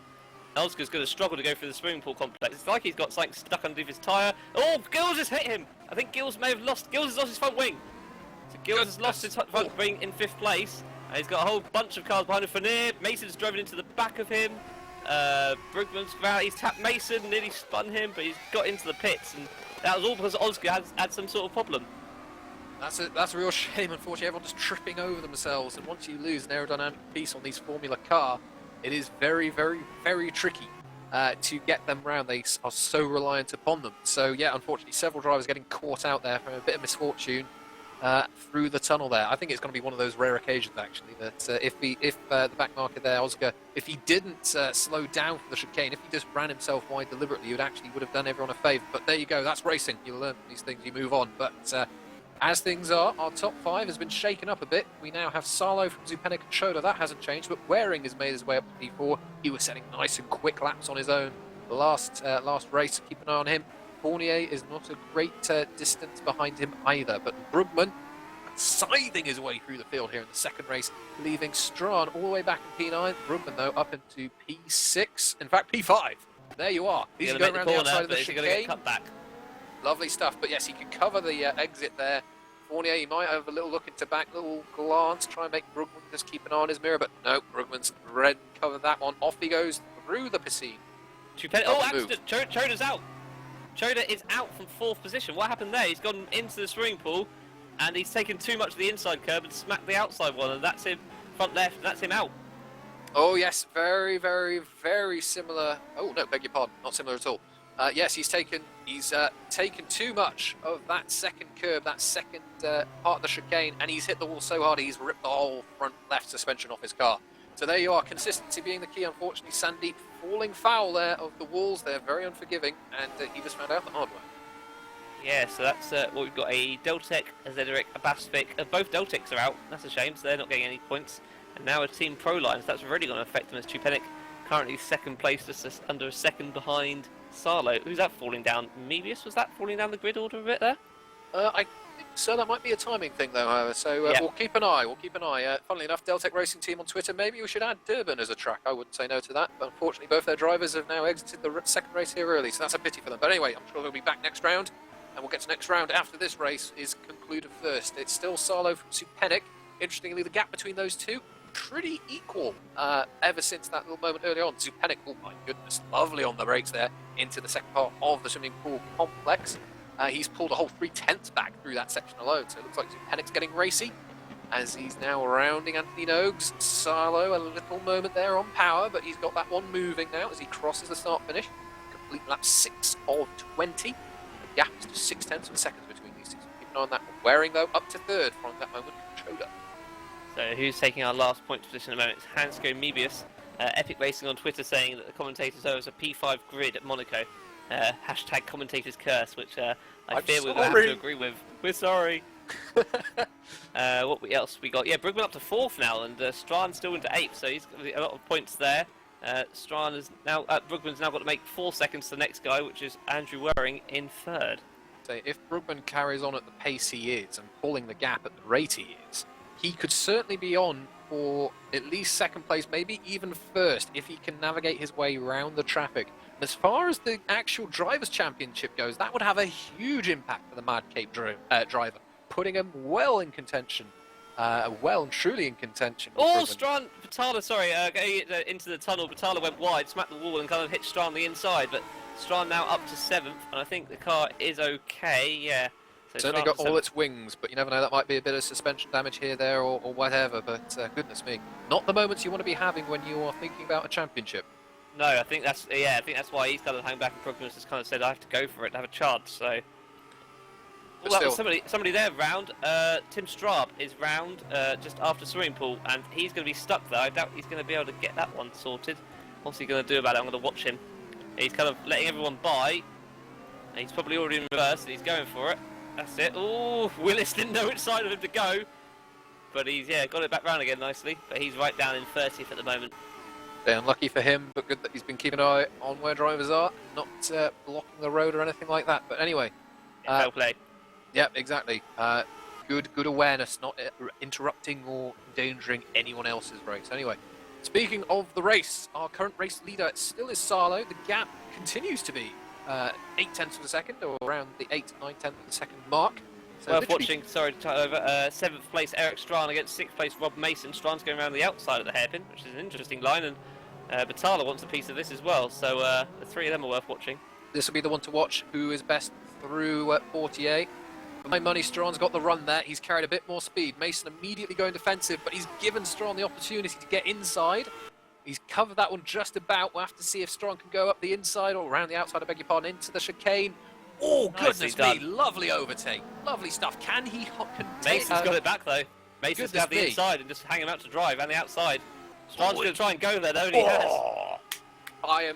Great racing between those two. Cars width left, overtaking, round to back, which I'd never think I'd see on any other day. Superb stuff from Mason and Strahan. That was, I think he decided if he was going to do it and try and make a bit of a recovery drive, now was the time to do it, because he's now 5 seconds behind Fournier in 5th. Lovely stuff. So the recovery is on for Strahan. Waring setting the fastest lap of the race last time around, so he's going at a good clip. And interestingly, Brugman now, he's got himself through traffic. He's maintaining the pace of those ahead of him. So he's not scything his way into the time anymore. He now has to make his way through or past a few back markers. First of which is Jaden Wright, who gets out the way into the hairpin. Nearly runs into the wall, in fact. So he's navigated him there, but Brugman's going to have to start pulling in some mega lap times if he wants to continue to reel in our podium contenders. Yeah, I think that's going to be a bit of a push now, because like I said, the gap has kind of stayed at 10 seconds between at the front. It's only 4 seconds to Waring, or 3.5, sorry. So that gap is slowly coming down, and he still has time to do it. But, interestingly, Sarlo has pulled a significant gap. He's almost doubled his gap to Zupenik in the last few corners. That might have been a moment for Zupenik coming out of the tunnel. I've lost timing at the moment. Bit of a technical glitch to come through the last corner. Oh, Zupenik a bit sideways there. A slight worry. So we saw this last race. Perhaps some drivers using their tyres a little more aggressively in the early stages, and they're starting to pay for that now. As Sarlo, a little lock up there down into Sandoval. Sarlo setting the fastest lap of the race, though, so he won't mind that too much. And he made the corner, most importantly. He didn't run into that outside wall. Very unforgiving, but he continues on in the lead of the race. The gap now up to 1.2 seconds. So Zupenik able to ring that one in ever so slightly. Watching 11th to 13th, Samuka Brev, Scuderia, and then the Kajalas of Niedemann and McGlade right behind him, so that's a close one to watch, as well as the Eric, we got Mason and Riffle. Riffle's nearly pushing Mason up the hill. And he's not far from being pushed himself up the hill by Batala, so a bit of a close race here as they go down towards the hairpin. Riffle's going to have the outside and hang it out. He will have the inside if he can get that done. Oh, Mason! Bit too Managed much to hold go on to it. juice. Bit too much go juice, and unfortunately he's lost 2 places there, so that's really unfortunate. Just a slight lapse in concentration. But I was going to say, it looked to me like Mason, he just had a little bit of a poorer exit there through the casino, and that's what gave Riffle all the opportunity. So a good move done around the outside there. Unfortunately, Mason just losing it on the exit there of Mirabeau. Yeah, so let's try to have a look who's doing okay on the points front for the teams. Obviously, Drake's currently 7th and 10th, and you've got the Kajalas 13th and 12th and 13th. Strawn is catching Fournier at quite a rate. The gap's down to 1.8. As they go past some bodywork of what looked like a triple 20 car. So has the gap come down any further in the last sector? Let's have a quick look. We are... No, it's actually gone up a little bit. But I reckon Strawn's going to get top 5 here. I would bet against that, the rate he's going. It's interesting, actually. It's almost like, watching him go through Anthony Nose there, it was almost like he was pulling a handbrake. The car just stopped on a sixpence and then turned. So clearly the car is balanced quite nicely, because if it's doing that, you want to make sure it's predictable. So he's got that car working well for him, and he's catching Fournier. He's certainly gained a little bit more time through Sector 1 there. And we'll have to see into the slower sections. This is where you can gain a lot of time. Very easy to lose just a few miles an hour in all of the apexes, and that can quickly add up. But as they run through Portier there, nicely done for both of them. No way is there going to be an opportunity to get a move done this time around, but we'll have to see who's best on the brakes as these two now run into the chicane. Looks pretty even, but Fournier, a little lock up, a little nudge of the barrier there, and goodness me, plenty of wheel spin on exits. So Strawn will be noting all of this, thinking, right, okay, that's useful. And when we're starting to look at an overtaking opportunity, we'll bear all that in mind. Anyway, half a second now, or just under, is the gap between Fournier and Strawn. Strawn is having a good second half of the race here. Yeah, he's cool. So his first and second sectors he catches up and then loses a little bit, I think, on this final corner, if anywhere. I don't know, he's kind of held it together nicely there. So a little bit of slipstreaming, and yeah, next lap he's going to be right on the gearbox, I reckon. Yep, I would suggest keeping an eye on this one down into the Nouvelle chicane next time around. Planning these things well in advance. But goodness me, look at the drive. He could do it up the hill. Sandoval. He could do it off the hill as they run through Beau Rivage.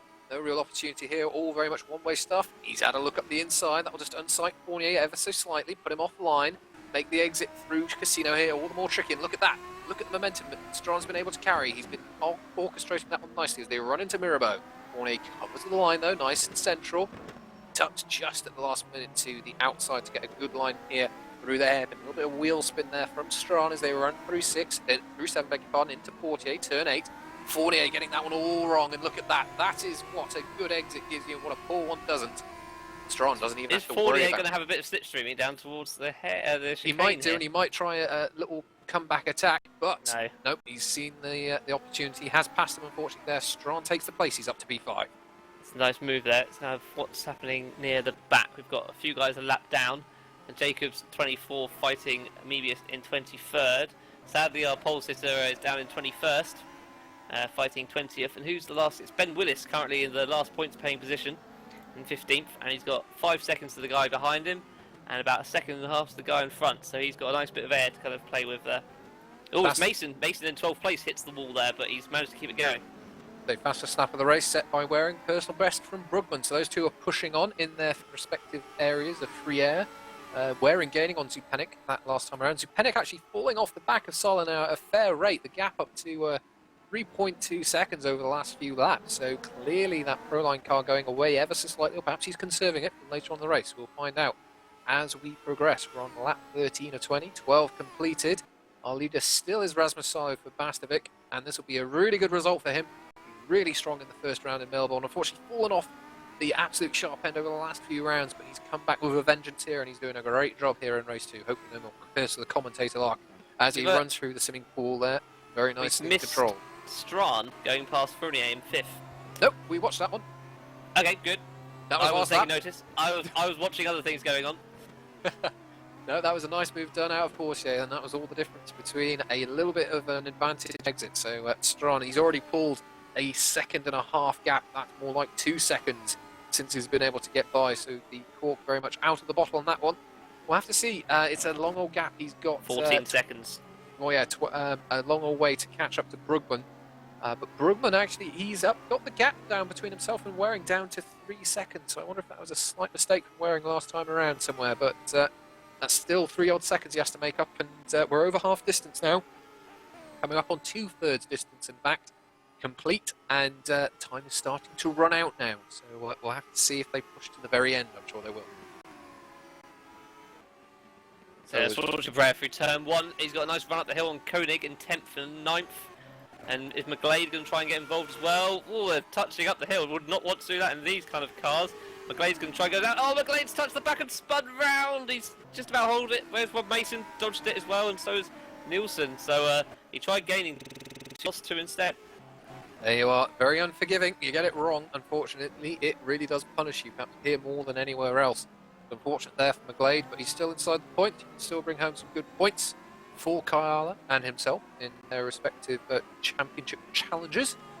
Interestingly, just keeping an eye on our leading quartet, it's almost getting to the point now where all the drivers can see each other on the start-finish straight, and you'll start to then get into the game of, okay, well, there's the car ahead, let's see if we can gain a little bit, see if we can gain a little bit.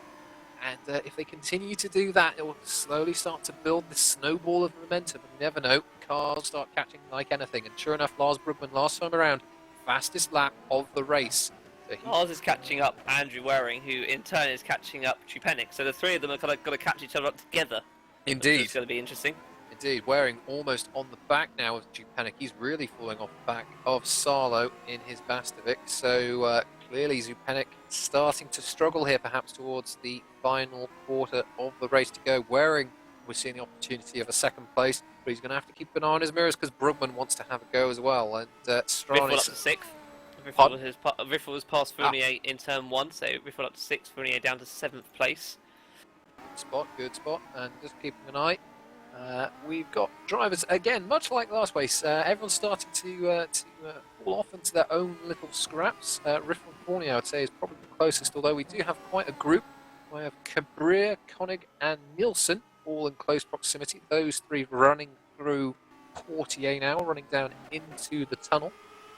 And now keeping an eye on P2 and P3, because these 2 are now significantly closer than they were last time around. We had a back marker to deal with. The gap between these 2 now under a second for the first time. Wearing lots of curb there at Sandoval, all nice and legal though. He is really closing on the back of Zupanik and his Team Proline car, and Brugman is not 1,000 miles away either.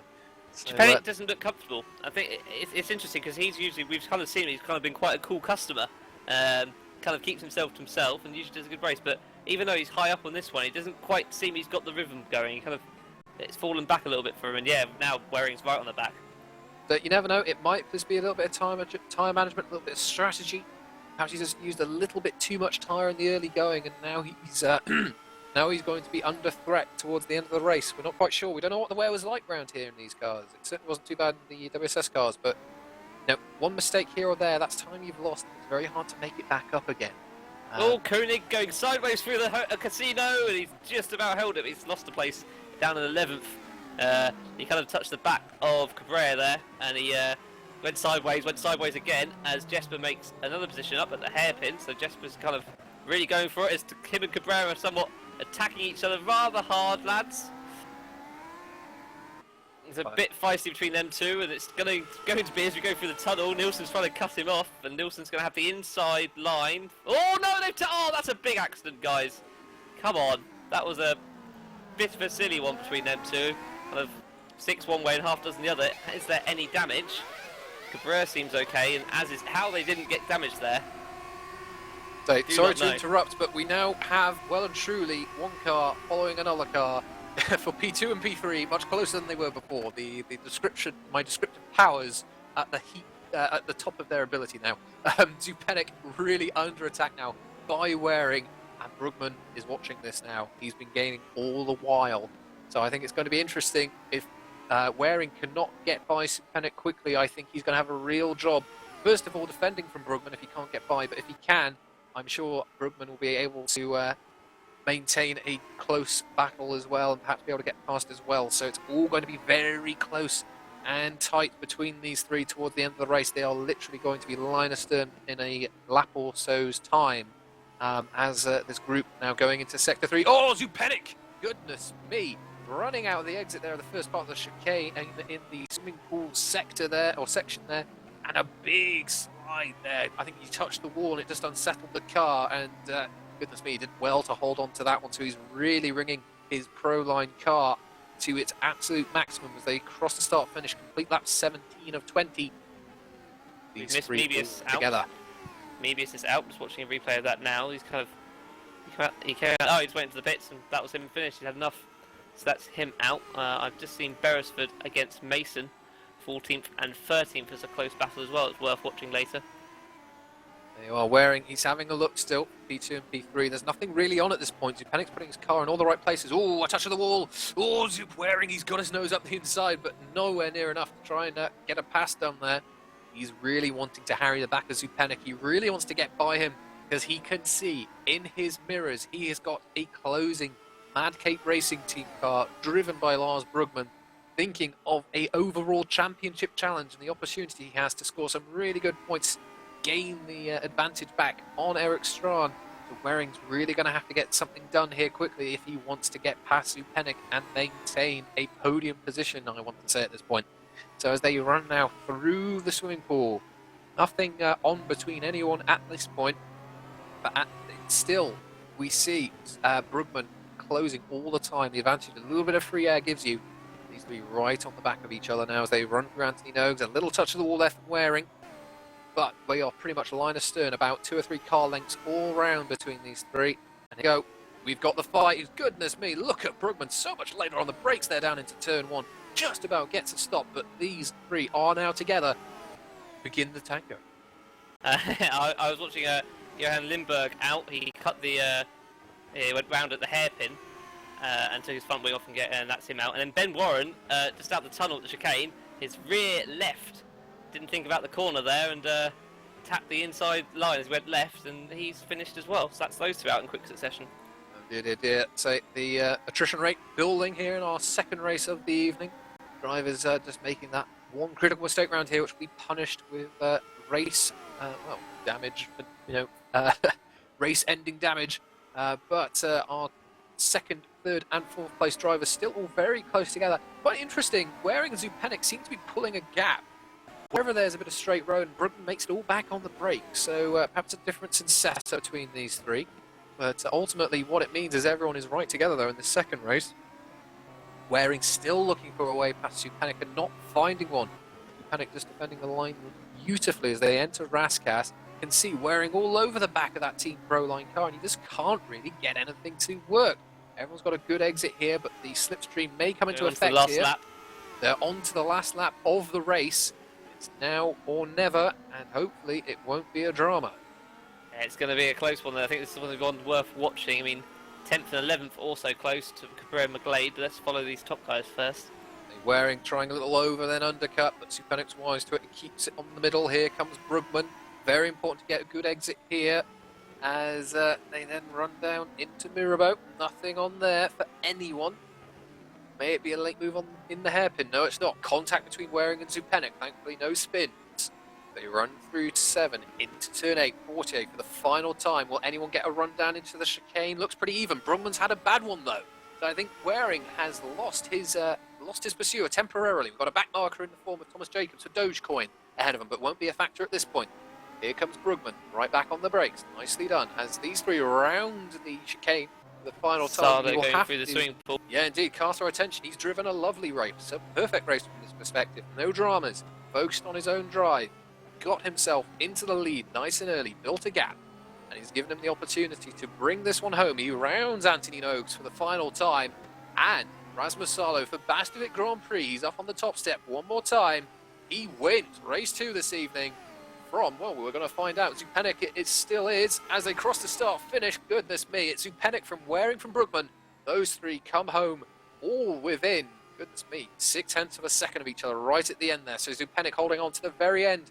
Brugman a good score of points. Cabrera and McGlade 10th and 11th is the one to watch as they do come across the line. Just going through the swimming pool now. Cabrera really struggling with those rear tyres to put the power back down. He was kind of all kinds of sideways at the chicane just after the tunnel. And McGlade's all over the back of him, just can't find anywhere to go. Is it going to happen through Raskas? He's going to try and take the line. Or contact.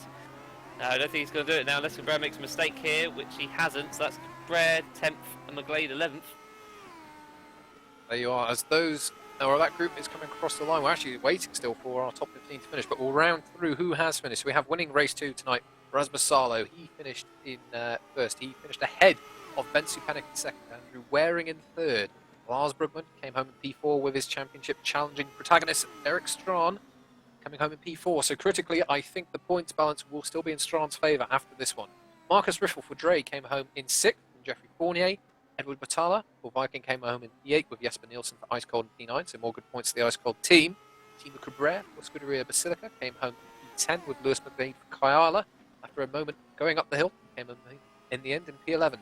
Philip Koenig for Dre came home in P12 with Scott Beresford in P13. Rob Mason came home in P14, and rounding out point scoring positions in our second race this evening was Ben Willis for Zedric Racing. Woo! Yeah, good. That was I mean, quite a few more DNF accidents, suspensions in that one. Yeah, It's a shame to report, but it usually happens in race 2. Everyone's a bit more kind of fired up to have a go at the start, and it showed there, I'm afraid. In turn 1, we had 3 cars off easily at the first corner. Thomas Jacobs, who in the end finished 20th there, was involved. Yeah, unfortunately, it's the old adage, and I said it earlier quite deliberately, in order to finish first you have to finish. And unfortunately, in that first race, there was, beg your pardon, in the second race, there was a little bit of, I want to say bodging and badging, that's wrong. Nothing to do with mashed potato, but there was a little bit of contact here and there, and that just unfortunately soured a few races there. But anyway, I am pleased that so many cars did finish. I did fear, I will not lie, ahead of tonight that there would be significant parts of the grid not finishing, but the second race certainly was a little more heavy. I want to say we lost at least about 13 cars. We lost, I'm just counting, we had 25 finish out of 36, so 11 Oh, there you are. So yeah, it was actually very, very good.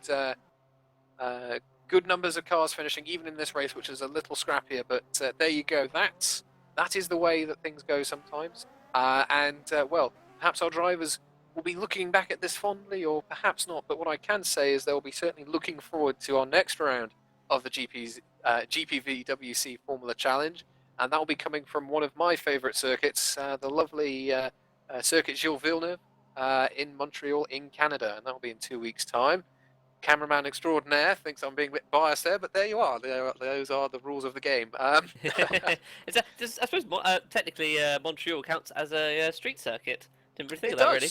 It does, and having driven it admittedly in 6 inches of snow, it's a very interesting street circuit. But anyway, there you are. I never took the opportunity during that whole round to point out I drove Monaco last year either, did I? Well, there you are. There you go. I've got it in there. Phew, there you go. Dear. Anyway. We do have a driver waiting to be interviewed, which will be good stuff. And here's Mr. Eric Strawn. So, hello, Eric. congratulations. Another win for you in race 1 and a good score of points for you here in race 2. Mission accomplished, surely, in terms of scoring more and more points and building your championship challenge. Yeah, overall it's quite successful. Should have been able to be a bit higher in race 2, but no, well, he can't really complain overall. So, and I must admit, we was calling it in commentary. It's all about consistency tonight, and that is what you were. Okay, you might not have been on the podium perhaps for the second race, but if you are considering a championship challenge, you're doing absolutely everything perfectly at this point to ensure both yourself and obviously, well, tonight I had Jesper as your teammate, scoring good points for both of you in drivers' terms and in constructors' terms. I mean, did Monaco prove a challenge to you in setting the car up, or considering the championship perspective, or did you just look at it as another race and oh look, it's Monaco, it's a bit of a challenge on that one? Well, anything can happen. I knew race 2 was just going to be a gamble, so I just tried to did as much practice as I could, which wasn't very much. I was, like you said, I was a lot way off the pace, but it didn't really matter that much at the end at all, which was way above my expectations, to be honest. Oh, well, good stuff. And is Monaco one of your favourites? We've been having a bit of a discussion throughout the broadcast. Do we think it should be on the calendar? I mean, what's your impression of it? Do you enjoy driving it? Do you think it's a good track to race on? It's fun to drive and when you're in the lead, but when you have someone in front of you, it's not very fun. That's my very, very neutral judgment of it. Well, very good stuff. And thank you very much, Eric. Congratulations once again. Great results for you this evening. And I'm sure we'll be talking to you in 2 weeks' time once we have completed round 7 of the Formula Challenge from Montreal. So thank you very much, Eric. Congratulations again. Now I'm pleased to say we have joining us, coming home P3 in the second race, and I must say, setting the timing sheets alight in both the second and the first race, we have Andrew Waring. So hello, Andrew. Congratulations. Hello. Goodness me, you were really on it in both races. You were setting fastest laps time and time again. Clearly enjoying the challenge, which is Monte Carlo. Yeah, it was good. I kind of pulled a Senna there in the first race, starting P27, got up to 14th, and was like, yes, made it to the reverse, and then just crashed. So I was quite angry, and then started setting the fastest laps. The 0.3, though, was a mistake. It was cut, but I tried to back off. It was still a 0.3, but can't be upset with a 0.6 for fastest laps in both races. Well, other than Lars in the second race. But a podium, great result for you and Centurion. Is this start of something more? I mean, we've got plenty of time in the championship. Are you looking? I hope so. I really hope so. I mean, we've had just bad luck all year. We've had the pace, like today. I barely made it for Q. Had to start P27 for the first race, and then sitting on the grid for the second race, starting P25th. I'm like, well, there's no point. Like, there's no way. And then after the first lap, I don't know how, but I looked down, I was like 8th, and then I saw Lars and Eric, and I was like, all right, let's just go. So I blew by them and just kept trying to hunt down the leaders. And we did see you had a great scrap there with Zupenik, and unfortunately you couldn't quite find a ray past him there. Do you think if it were perhaps any other track other than Monaco, you might have been able to find a way past him, or did you just defend the line perfectly and that was going to be the result? He had a really solid defense strategy against attack, especially when Lars joined in the last few laps. I couldn't attack him as hard, but I mean, he was clearly a lot slower and he was able to keep me back, so it just shows how good of a defense you put up at Monaco. But maybe if it was a different track, they're a little wider, you can definitely make a little bit more mistakes, so you're willing to risk it and you're not going to take off a tire. But for me, I was just getting really excited, so I just had to keep telling myself I've crashed out of the lead before, just don't crash out of third. So hopefully we can take the momentum to the next round at I think it's Canada, right? That's right. Well, I'm gonna go hard there, obviously. Well, good stuff, and thank you very much for joining us. Great to hear you, and again, congratulations on what's been a superb podium in race 2, and who knows what could have been in the first race. But thank you very much for joining us. We'll see you in 2 weeks' time. Thanks, guys. Right, and with that being said, our next round, I've already mentioned it, is in 2 weeks at the Circuit de Villeneuve in Montreal. If you want to be on the grid, you could be. If you head on over to the gpvwc.com, sign up to the website and the forum, and you can find out about all the wonderful racing that we've got going on here. We have open wheel series like you've seen this evening. We have Super Cup, the next level up from these Formula Challenge cars, and Super League, the step above that, this week on Wednesday and Thursday. But if open wheelers are not your thing, well, we've got some tin top racing as well. We have the WSS, our equivalent of the Porsche Carrera Cup, as well. We have a monthly endurance competition in the form of World GT, and we have touring car action if that takes your fancy. That runs every other Monday as well. Luckily, also, not round Monaco. Luckily, not round Monaco. But also debuting next Tuesday, and I hope you can join us for it, is a new series for the GPVWC running on R Factor 2. We have the Atlantic Series. It is our take on the IndyCar Series, taking in classic tracks from all over North America. And I hope you can join us there for what's going to be a very unique and different challenge for our drivers. So if any of that takes your fancy, feel free, head on over to the website, sign up and get involved. We're a nice bunch, honest. Anyway, Phil, an evening of spills and thrills again, but perhaps not in the way we were imagining. Not in the way we feared, I think, is the best way of summing it up. But yeah, a few kind of incidents. I mean, I called out one there that was a bit of a handbag at 6 paces, but or 10 paces, depending how far away you want to be. But yeah, it was another good evening of racing. Absolutely, and Cam, you're on cameras. Excellent work as always, keeping us informed and what's going on. What did you think of this evening's fun and games? I was quite impressed with how people conducted themselves. And there were some insane moves that I didn't know was possible in a WSS car last week. Had I known that, I probably wouldn't have been stuck behind Minnow. So I should probably go and learn a few things off these guys. Because no, it was very good to watch. Apart from the obvious sort of lap one Chaos. choke areas and that sort of thing. But no, very good. But there you are. Anyway, thank you very much to our cameraman, Mr. Cameron Brewster, and to co-commentator Felipe Morby for joining us this evening. And I just realised the mistake I've made there. But anyway, we'll run with it. And finally, thank you very much for tuning in. We hope you've enjoyed the broadcast. My thanks to everyone who's been having engagement with us over the Twitter. My apologies again to Epic Racing for cursing them. I will take a slap in the wrist and a sit on the naughty chair for that. But we will see you in 2 weeks' time for the next round of the GPVWC Formula Challenge from Montreal. So thank you very much for watching. We'll see you next time out on the racetrack.